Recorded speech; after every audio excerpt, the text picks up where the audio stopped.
What are the 5 things to ask your builder before you start? Oh, all right. Well, how many they've got on the go? That's definitely one, because I think if a builder's got none on the go, you'd probably run for the hills. And if a builder's got 80 on the go, you'd probably get a bit worried and go, hey, like, am I going to get cared for? I think that's one of the biggies, Dave.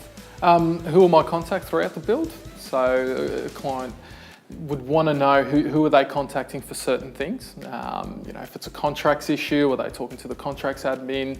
If it's a site issue, they talk to the site manager, and whatever that company has set up in terms of their internal processes.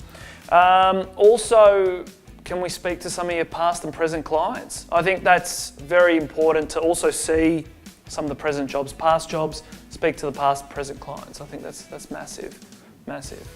Always try and go through a job that the the company has either previously completed or near completion, and something that's currently under construction, just to see how they work.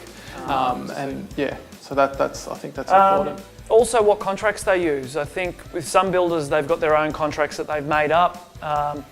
Gets a bit sketchy sometimes because it always favours the builder. We use a HIA contract, which can't be really tampered with. To find out which contract they use, if a builder's supplying his own contract that his legal team's drawn up, that's going to be heavily favoured towards him.